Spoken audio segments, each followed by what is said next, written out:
Hello, everyone. It's Shane Conto, your Wasteland reviewer, and welcome to the Development Hell podcast. It's movie club time again this month. We're a little light this time, but we're still going to have some fun talking about In the Mood for Love, which is a film about two neighbors form a strong bond after both suspect extramarital activities of their spouses.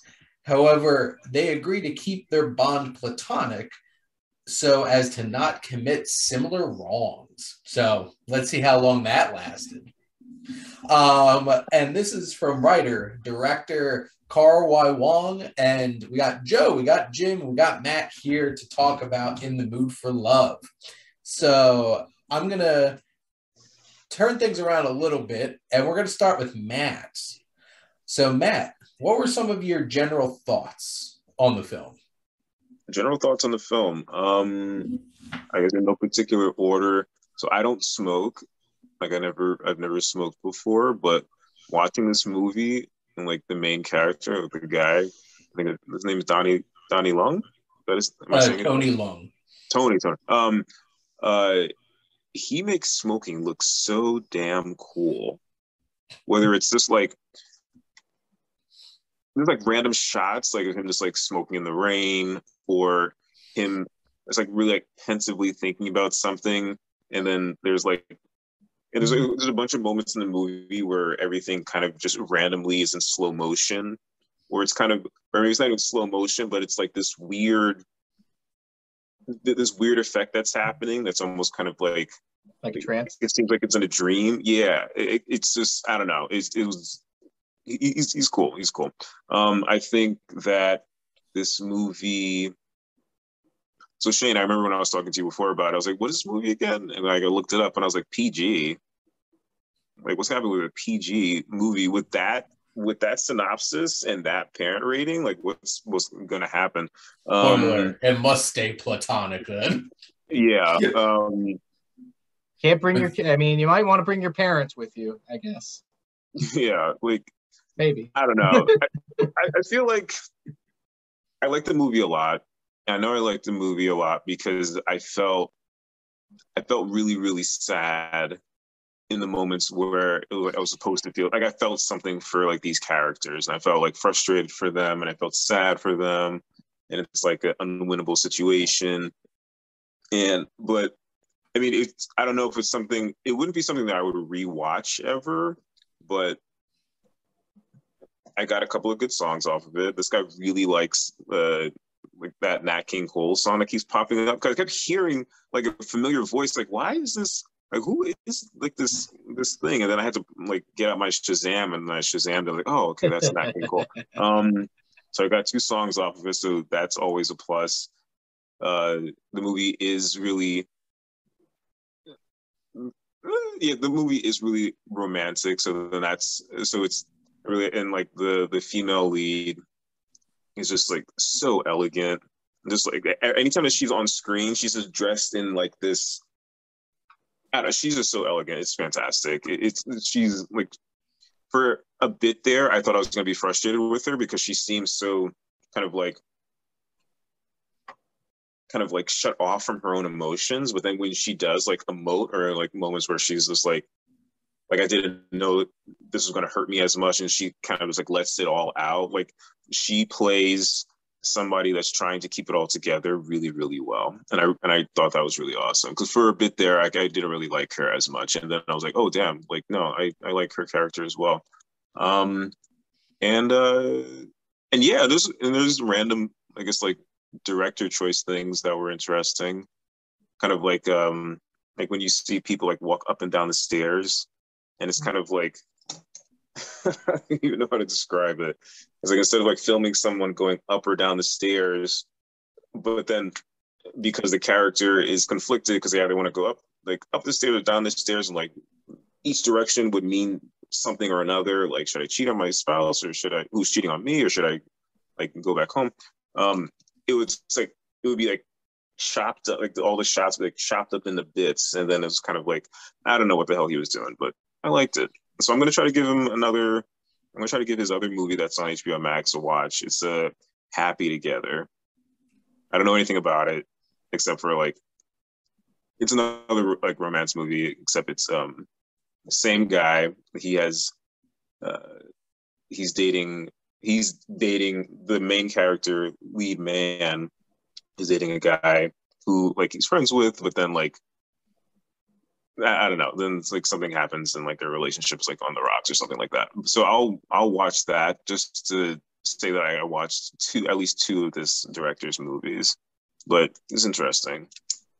Well, yeah, dope movie. Who picked this again? James, this was you? Yes. Yeah, this was mine. This was my dope pick. man. Yeah, dope pick. I like it. Just to throw in a couple of things, Maggie Chong, so give her a shout out for, along with Tony Leung, who are the two main leads.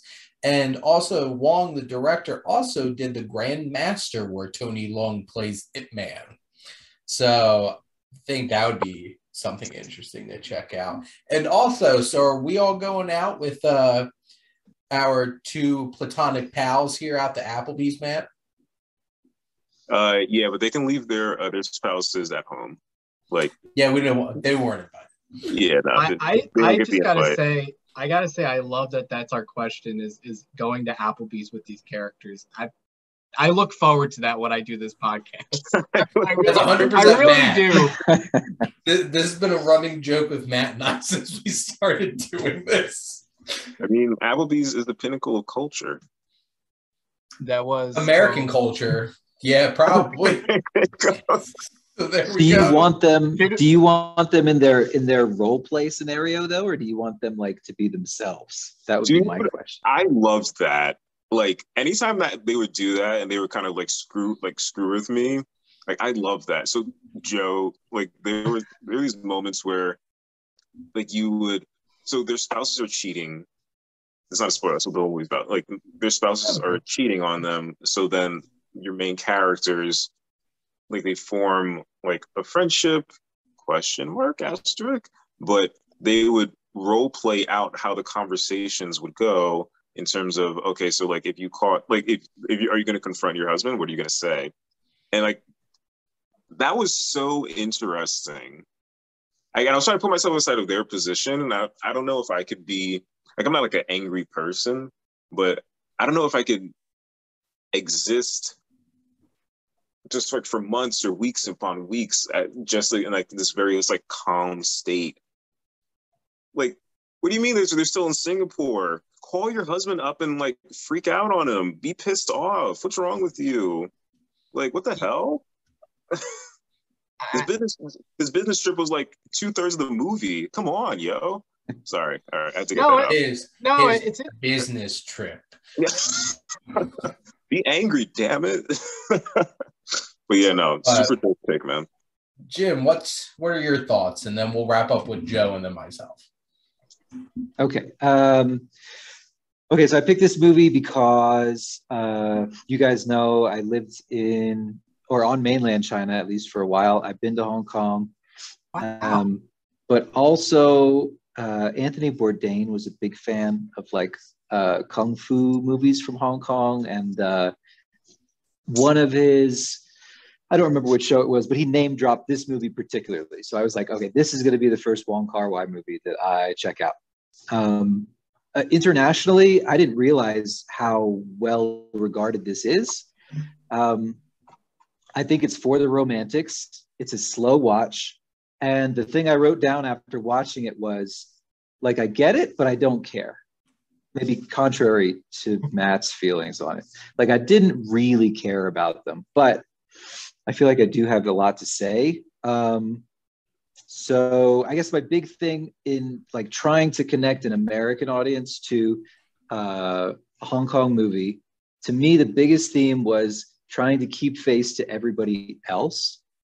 There are lots of themes. Like you could take your pick, but to me, that was maybe the most important was, like Matt mentioned, she's trying to kind of keep it together, right? And she's doing a great job of just showing the outside world nothing. Like her nosy neighbors and the people that live next door, they have no idea what's going on. She's doing a great job of not breaking down and embarrassing herself and her husband, who she is tied to through this bond, right? He's doing this thing that embarrasses her, but she can't let anybody else know, except for this this guy because he is also being embarrassed by his wife, right? So in China, this concept of keeping face to the people around you is like really, really important. So I would say that first. In that way, I get it, kind of. Also love the soundtrack. And I was reminded of two of our previous discussions for different reasons. One, Drive, because in a way, this could play out in a series of music videos to that soundtrack. I was just listening to it like the hour before our Zoom call. And the other one was Adaptation, because it's actually a very meta film about loneliness. And I have to disagree with the synopsis that IMDb has, because they never actually agree to anything. There's a lot of like miscommunication and missed opportunities, and the one never really tells the other how he or she feels. So it's like it's a lot of like almost like the whole way through the movie, you know.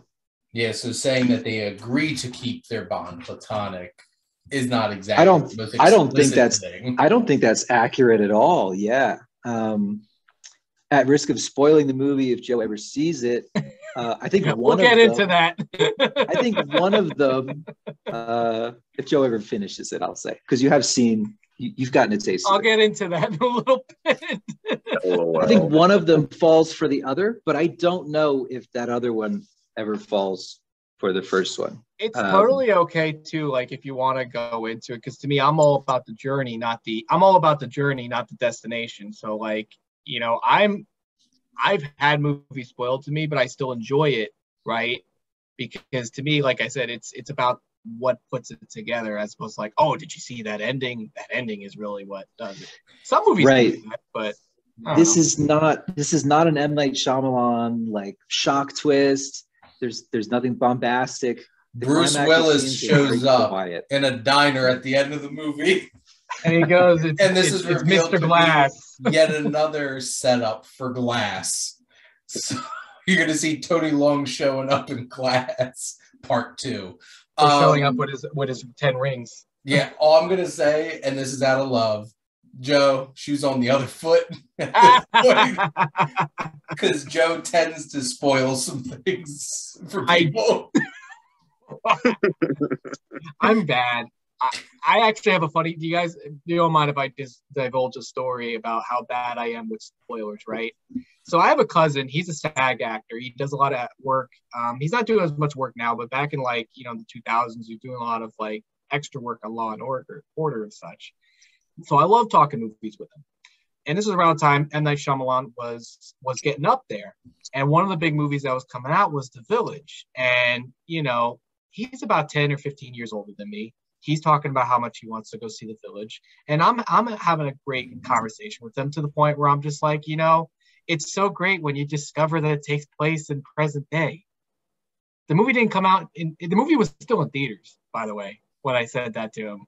And I was like, at my family get together, right? I feel like that is the pinnacle of spoilery. And ever since then, M. Night Shyamalan movie.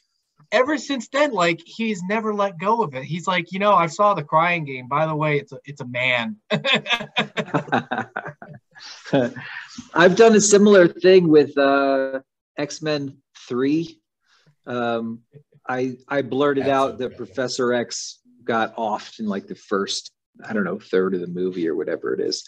And one guy turned to me. He turned to me with like rage in his eyes. I was like, oh shit, sorry. Obviously, he hasn't read X-Men comics a lot. Well, the bigger spoiler would have been to tell him that it was disappointing.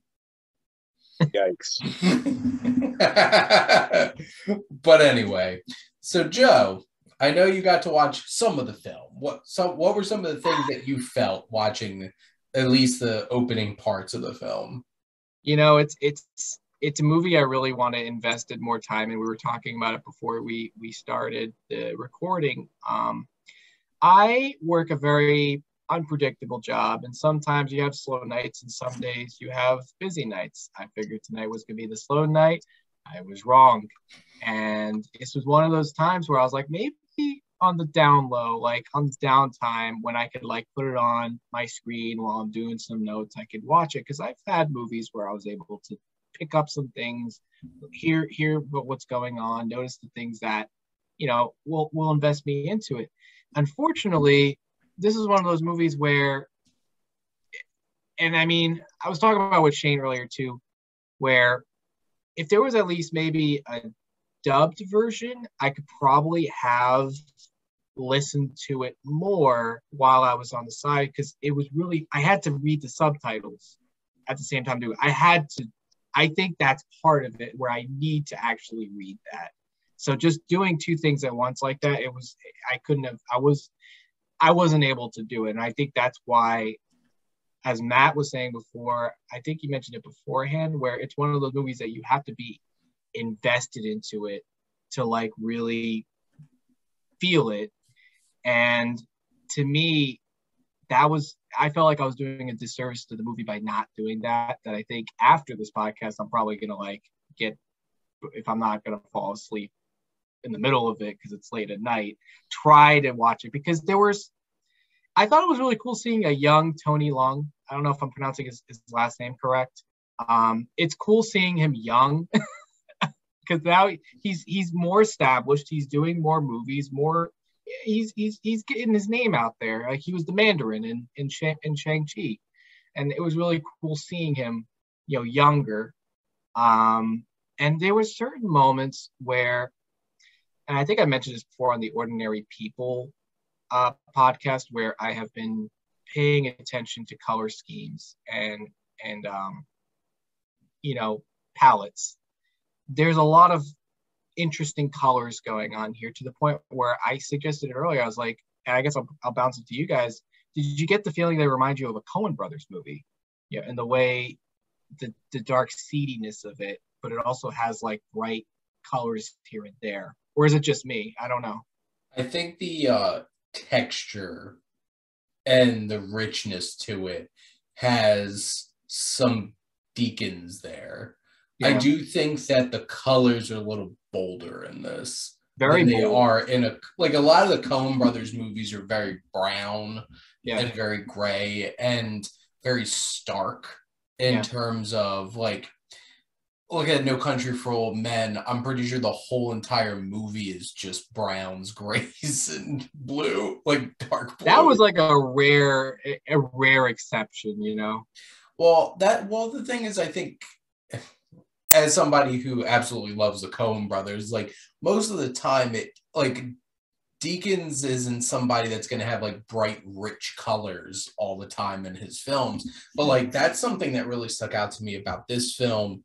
And there's actually 3 cinematographers on this, because Christopher Doyle, Poon Lung Kwan, and Ping Bin Lee have were all the 3 cinematographers on this film. And you can tell there's a very distinct look. Like I know Matt was alluding to it earlier with how they shot going up and down the steps. There's a decent amount of like slowing things down. And there's very rich, especially like, I'm just looking at some of these pictures here, like looking at the clothes and one particular shot going down a hallway. I'm trying to find the pictures on IMDb. Interesting enough, a bunch of them are black and white. That's not helpful. Because like even from like the poster, that like the reds, like rich red. And then one of Maggie Chung's dresses, like that turquoise, was like very like rich colors. And I could definitely see like there's a lot of heavy use of red that winds up being permeating throughout this film. And I think the use of colors is really interesting. And from an atmosphere standpoint, I think this film is really interesting to look at. Yeah. And that's the thing, because the challenge is this is a very, very like straightforward kind of like, this is a drama, it's a romance, this isn't going to have like a bunch of twists and turns in it. It's not thrilling. It's none of those kinds of things. So like you're going to have to put something into this to make it stand out instead of just like somebody just pointing a camera at two people talking about how they're getting cheated on by their spouses. So I think the visual representation of this film and how it's brought together is great. I agree with like the score and the soundtrack to the film really brings a lot to it. And I think something else like the neighbors bring a lot of personality to it, because like they're obviously there to like, there has to be some kind of pressure of like, do we do something? And obviously the culture in this film is very much like, this is a great dishonor. And like, even if they like if they wound up being together, it's like, that's something you don't want people to know about. And then you just have all these nosy neighbors all over the place. And I think that brings like the needed added layer of tension here, besides the will they, won't they kind of thing. Because Jim's right. It's like, they don't explicitly point out really much at anything here. It is really much like, you're there, you're with them, and you're seeing them interact with each other. It's like, are they? Is something going to happen here? Are they going to consummate this relationship, or are they going to keep this respectful and keep this nice? And it is one of those kinds of things where it starts throwing some of those like missed opportunities narratively at you towards like the third act of this film, which is like, are they going to go away together? Are they going to show up to be able to like run off together? And that's the big question on whether this is going to happen or not. And I feel like this film accomplishes great atmosphere. From a technical standpoint, it's really great. And I think it really does come down to like, if you feel for them and connect with them, I think this is going to be a really rich experience. But like, legitimately, if you don't care about if they get together or not, like, that's the whole movie. So if that's not working for you, I think this movie's going to leave you a little cold and a little distant.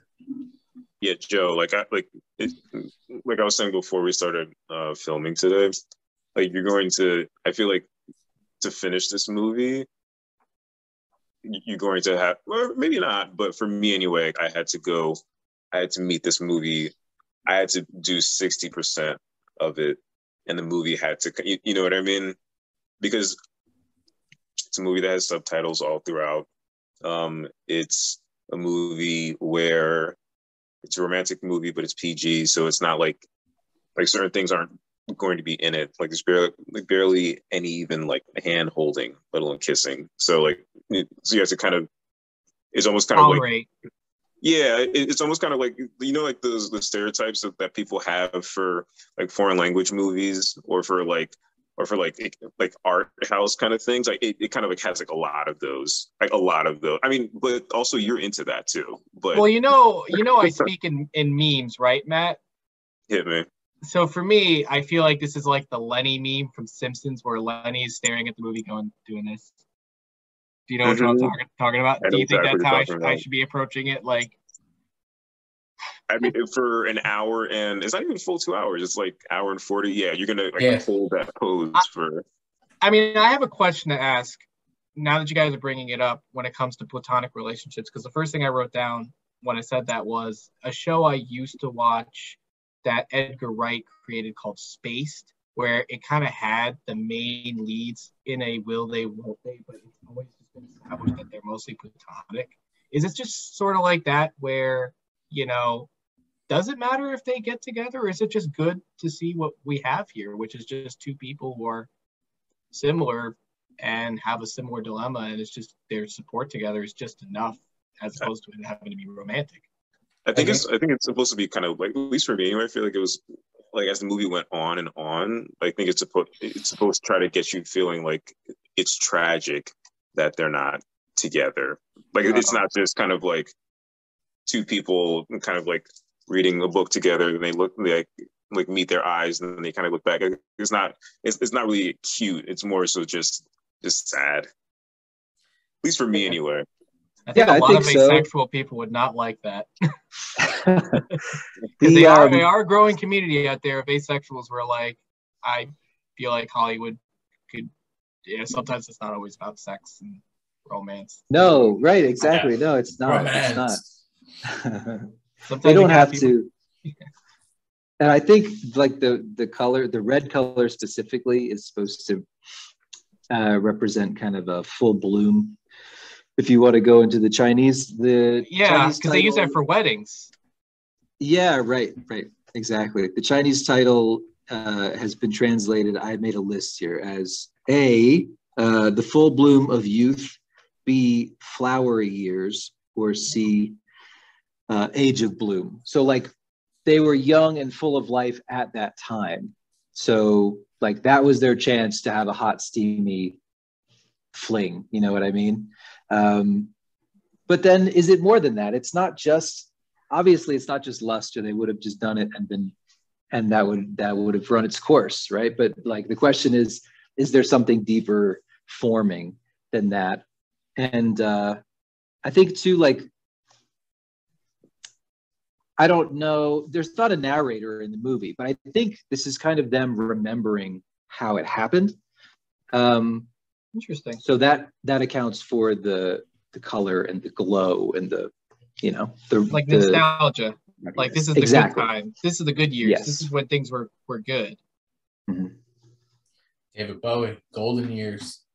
I feel like this is going back to what you mentioned, Joe. I think this is the challenge between making a film and a series. Because a series, like, the challenge is, how long do you draw that out?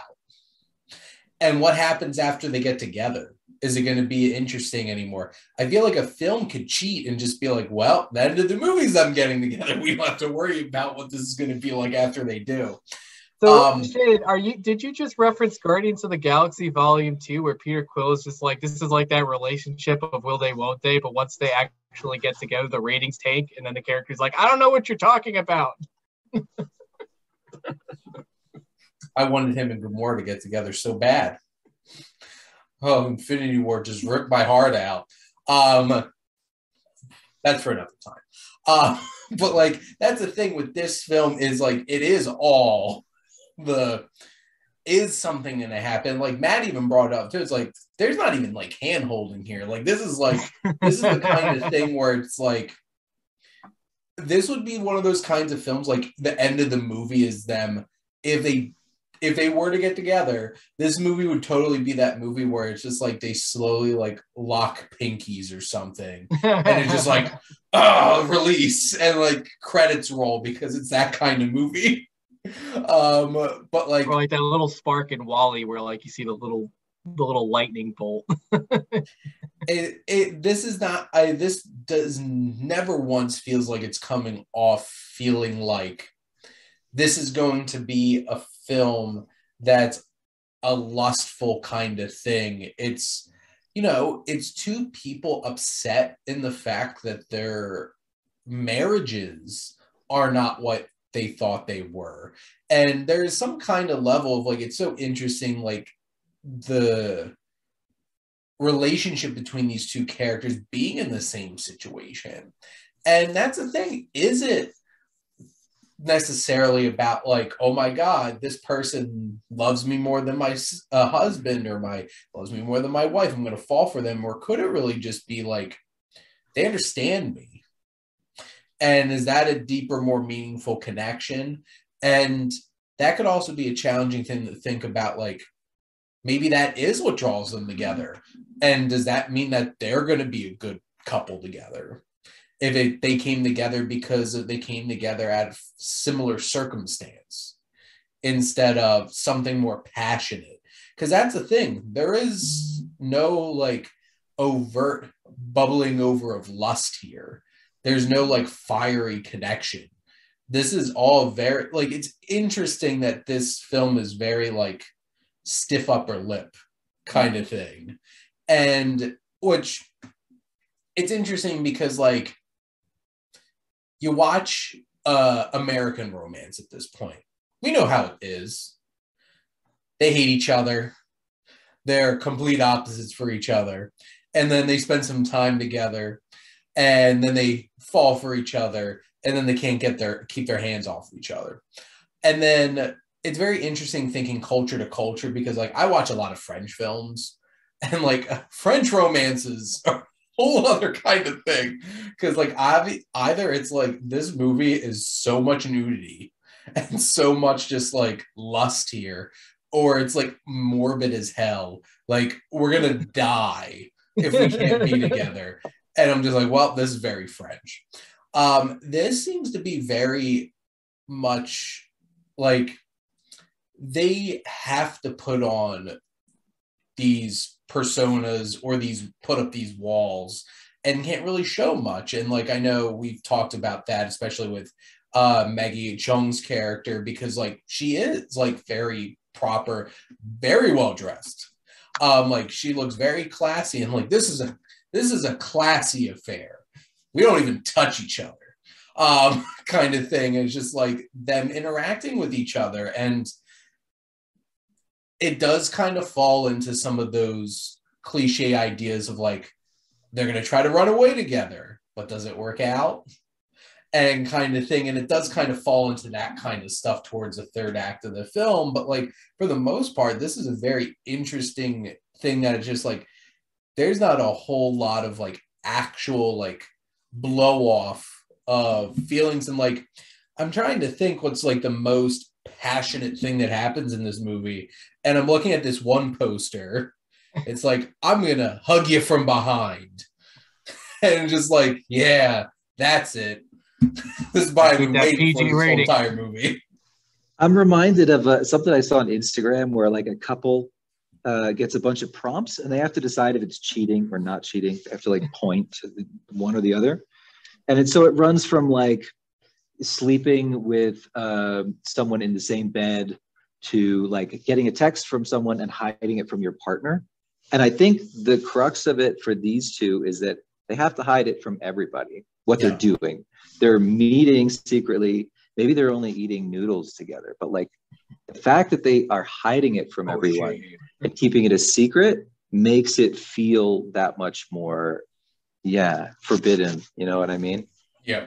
And so like, where is that line that their partners crossed and how close are they going to come to it? You know? Well, and I think that's an interesting thought to think about too. And I think culturally, it's always very different because like, obviously this is very much like, this is a Hong Kong film, and like Chinese culture is very different than what we expect in like 2022 America. And I think this is an interesting thought. I kind of want to pick your brains about. It's like, what are your thoughts on, you know, a spouse having a very close friendship with somebody of the opposite sex? I think, what year is this movie set in again? 62, like early 60s. And the final scene is definitely 66. Okay. And what was your question, Shane? Just like, general thoughts about like the idea of like having a relation, like a strong friendship with somebody of the opposite sex while you're married. I mean, I think if you trust the other person, then I think it's fine. Like if you trust your partner more than anything, but then also like if you trust like that person. If you don't know that person that well, if you trust your partner, I think that's fine. But realistically, though, Matt, perception-wise, what are your friends going to think about? Are you going to think about what your family or friends might say? Well, I was block them. No, I'm kidding.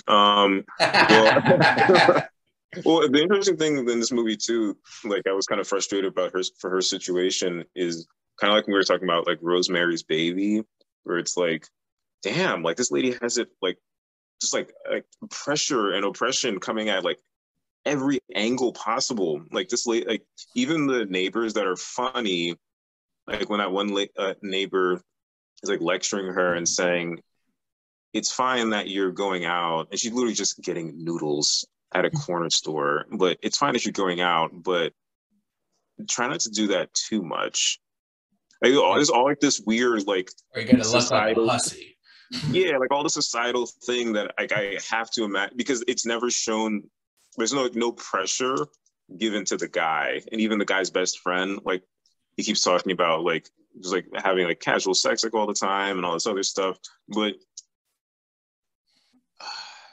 and it made me feel bad for her. That was the other reason why I started to like her too, because I felt like angry for her. Not angry. That's kind of like a big emotion. Like it just like annoyed for her. It's like, damn, like is she like, can she win for a little bit? It's because of what the Joker said. We live in a society. For real, especially in '62. Like that's one hell of a society. So would it be okay? So Shane, your original question, like me personally, like would it be okay if I had a spouse just getting that your perspective, because like I know people who think it's weird, and I know people like myself that have a lot of female friends, and it's just kind of like it is what it is. Yeah, and I think it is what it is. Yeah. And like I know Jess is fan of some of them a lot more than others, and doesn't always trust all of them, and really isn't a big fan of some of them, and she makes it very clear. But the thing is, it's like I feel like in my relationship, it's like they're my friends, and there's an expectation here, and like I'm literally getting married in 4 days of us recording this, so like this is very real topical conversation. And because like the thing is like there is an expectation of like there is a conversation of like I hung out with Jess's best friend and went to the movies with her. It was just the two of us, and because like Jess had plans with her mom, and I'm just like, you want to go to the movies? And so it wasn't like just me going by myself. And somebody made a comment about it, just like, weird. I'm like, is it? I feel like people that might make a comment about that, I feel like an interesting thing you could pose to them would be like, is there any double standard in their cognition towards like you hanging out with somebody that's of the opposite sex? I feel like there might be some double standardy stuff like under the surface. I think it's very because like I think it all is rooted in very traditional perspectives on things. Yeah. Of like, you're a woman, you're married, and it's just like you only need to have like your husband kind of thing, or it's just like you do like a married man. It's like you're around any other woman who isn't your wife. It's just like stuff going on. And keep going, Shane, but I might have a real life anecdote to help here. Well, and I think it's an interesting perspective. And now I'm starting to think of the movie Men that I just watched recently, because like some of the microaggressions that one of the characters drops out is just like because Jesse Buckley's character rents this house from Jeffrey, who's one of Rory Keener's characters with really big teeth and very, very teethy. And he's just like, I saw Mrs. is like, is your husband joining you? And it's just like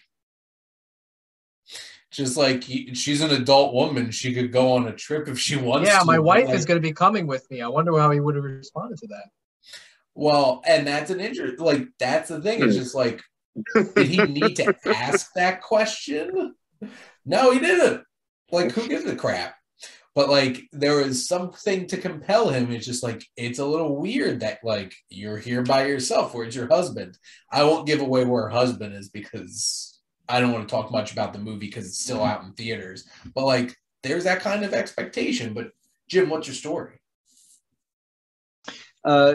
I have a friend who goes to music trivia every week, and she, I think it was a coincidence. Like the first 3 weeks, she brought a different guy because her husband was working or busy or had band practice or something like that. And now she makes a point of it because she thinks it's amusing to bring a different guy every week and just throw everybody off. And like, because the guy who puts on the trivia gets so nervous because he thinks she's just, running around with different guys. She even brought her husband one time. He didn't know, which one of those guys would be her husband. But I know her husband, and I know he trusts her, and he knows me. So like, he was totally fine with us going to trivia together. You know what I mean? So I think Matt mentioned like trust. I think trust has a big role, and I think honesty has a lot to do with it too. And I like your point, Matt, about the friend. Wong, the male character's best friend, totally forgot about him. And I kind of was wondering every time he came on screen, like, why is he in this? Like, we don't need him in this movie. But maybe that was kind of the point of him, was to contrast him with like how tight, literally, like the outfits are tight of Maggie Cheung's character. Yeah. Chung, yeah, let's say Chung. So yeah, interesting thought. Yeah, because he's like so free. Like every single time he's on screen, like yeah, like I need some cash because I just went to the whorehouse. You seem so stressed out. Just have sex, and he's mad. Like his friend is talking to a married guy. Like, why are you suggesting him go to? Yeah. Like, so, and he's that friend, and he's that guy. He's that guy in movies. Oh yeah, I think all of us have met that guy. That guy. He just wakes up and have Coke for breakfast and. Hi, Gary. Joe. He is like that. He's like the comic relief of the movie, but I don't think comic relief was the point of it being. He's a slob. He's a total slob. This guy. But I mean, it shows what you guys are saying about double standards, where, just going back on that whole thing, like having a partner of the opposite sex was just a friend. I don't mind it. I think it should be a problem, but unfortunately, as a society, people are going to say or have microaggressions or are going to say things that are going to be a double standard, unfortunately. People are just primed. Right. Just like, let's ask this really uncomfortable, pointed question at you. Like, I think, moving forward as a society, I think we're moving more towards a, non-binary, society where we don't have to constantly assume man, woman, in a relationship, boyfriend, a friend is just, you can only have a friend of the same sex. But I mean, that's, it's still there, and I think it is something that, regardless of cultures, something that most cultures do deal with, that double standard. Well, I think it does especially have to do with a lot of cultures that hold very traditional values very close. And especially, also, this is a period piece. So this is like extra, like, I'm pretty more sure straight-laced. Anywhere in the 60s and be like, you're hanging out with a man? the early 60s, late 50s, kind of like Revolutionary Road, where it's all about those perceptions, which I guess now that I'm thinking about that, does it remind you guys of, I mean, not specifically a Revolutionary Road, but like, that's a hard movie to watch, man. That is a hard, especially like the ending. That is a hard as hell movie to watch. I always think about that movie as the downer sequel to Titanic, if they survived. There's like, in my mind, I'm trying to think of other movies that. What was that movie with Ryan Gosling and Michelle Williams? Oh, Blue Valentine. Yeah, there's like certain movies like that where it's like, damn, this is sad. Like, this is like unrelentingly sad. You know what, Rose? You should have just let me go off of that life, off of that little raft we put together. You should have just let me drown. Instead, here you are bringing me in. An interview on, I think it was Instagram, popped up, not to go on too much of a tangent, but it was Leo, Brad Pitt, and Margot Robbie on like junkets for Once Upon a Time in Hollywood. And they're like, we have to ask the tough question, Leo. Did you have room? He did. And he's like, no comment. I'm not making any comment on this. He knows the answer. Damn it, he had enough room. Rose was just a boat hog, and she was not willing. And Brad Pitt's response is like, they should have just used a smaller piece of wood. They give like no excuse. And it's just like, oh my God. Switch to a different block. The fact that this is still being argued about how many 25 years later, literally 25 years later. But anyway, does anybody else have any thoughts, things that they wanted to talk about in terms of in the mood for love? I forget who said something. I forget who said something on the lines of like is it passion coming from like one direction but not, I guess, not mutual? I forget who said that, or somebody said something in the vein. Okay, yeah. So I didn't think about that while I was watching the movie. Like in my head, I was just thinking like, well, not to spoil the ending, but I'll just say that it's. I just kept thinking like, damn, this is sad. It's sad. Missed opportunity. Like damn. But I didn't even think about the fact that like he definitely loves her, or at least is more so willing to show it than she to him. I think that he'd be the type of person that would be like no, like I want to meet your parents. I don't like, I want to hold the hands like walking down the street, and she's like firmly like, no, can't do that. Society. Like I don't think that they would have like gotten together. Like even if the ending that was changed, I don't think they ever would have gotten together, or like their relationship would have like. I don't think it would have been like a fairy tale. I don't know. How do you guys feel about that? So like it's like The Graduate. It's like the last minute of The Graduate. Well, yeah. I mean, in some ways. Well, I guess I feel like the more I was thinking about it as I was talking about it earlier, it's like maybe it really is just a circumstance thing. And like, I don't know, maybe they were able to bond over a shared experience and stuff like that. And because that's the thing, this film doesn't give you an answer to if this was like a long-lasting affair that's going to finally give both of them what they're missing out on their marriages. It just doesn't do that. I think he is convinced that he's in love with her, but that doesn't mean it's going to be a true love, happily ever after kind of a thing. It's a very. Go ahead. You finish that thought. It is a very romantic movie in that, like, lust is never really taken too seriously. But I guess you could look at it another way. Like, these characters deserve respect because they're kind of holding themselves in check in so many ways. There's a lot of restraint. So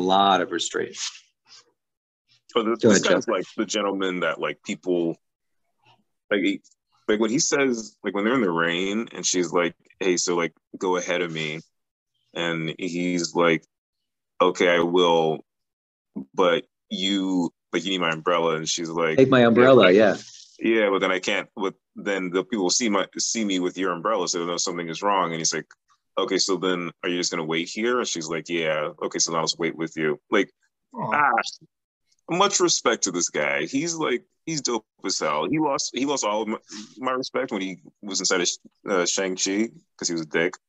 But I was so pissed off at him in that movie. Are you trying to say that the Mandarin was not a good dad and husband? He was a complex character. Now, funny enough, the character was supposed to be Fu Manchu, but Marvel was like, that would not work. Please don't cancel me. Like, yeah, this is 2020, 2021. This ain't gonna work.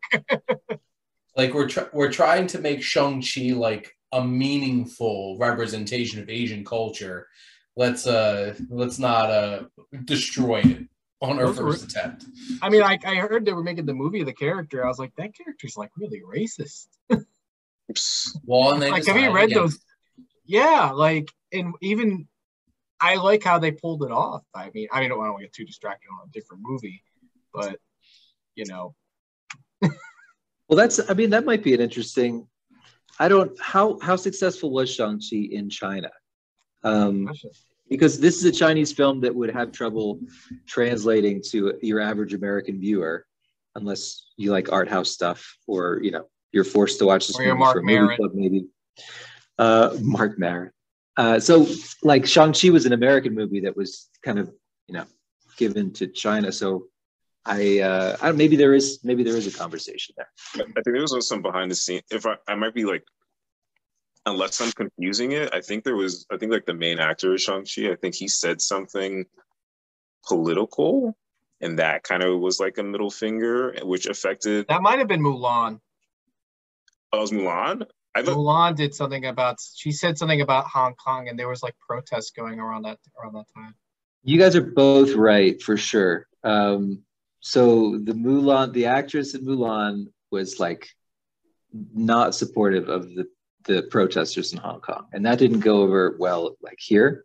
But I do know that the actor Shimu Lu, yeah, he's very, very outspoken on social media about representation of Chinese culture, or the Mandarin spoken in Moon Knight. He was very critical of the Mandarin they spoke in Moon Knight because it was terrible, and they didn't stop to fix it. He came out and said something about Ethan Hawke's Mandarin that he spoke in Moon Knight. Yeah. Even though it mostly takes place in Egypt. I don't know. If you're gonna, you can't always get it right. Mandarin in the middle of a movie, if we're talking about representation, it's a double-edged sword, because that's like the only show made majority by Egyptian people trying to represent Egyptian culture and Arabic Middle Eastern culture. In that aspect, the representation for that I thought was really good. Well, no, he specifically was like, why the hell they have Ethan Hawke speaking Mandarin and say stuff in Mandarin? Why did he? Do you guys mind if I spoil what he potentially turns into? It's up to Matt. That's Matt's call. It's up to Matt. I'm gonna say is, I know that. He's Deadpool, right? Close. No, he transforms. It's like, why does he transform into something?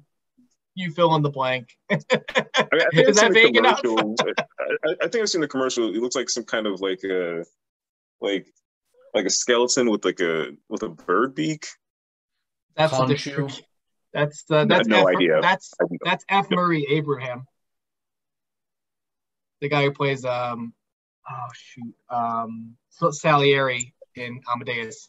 I'm trying to look here. I don't even know if Shang-Chi got released. It may not have been released in China at all.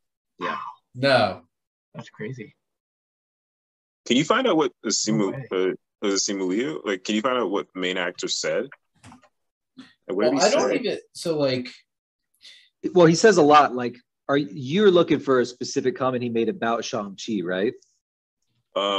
Okay, I found. I guess so. I forget what the reason being that they don't conform to the party's ideal for Chinese people is why apparently they did not release it in China.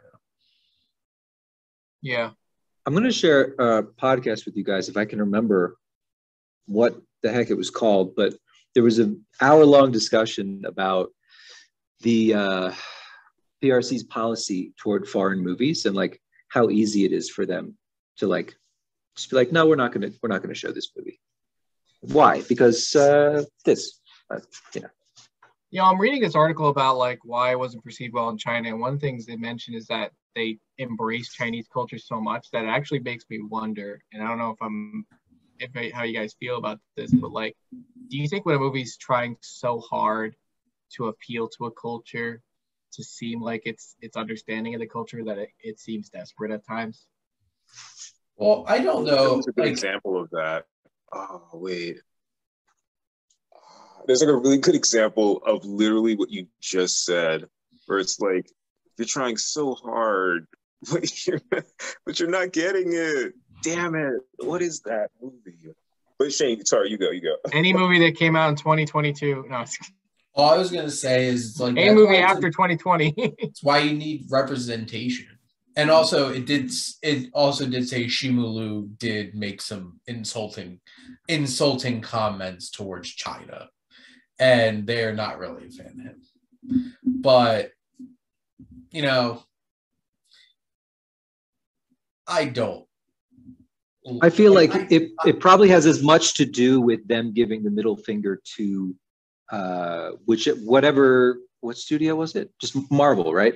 Or Universal, I guess. Disney.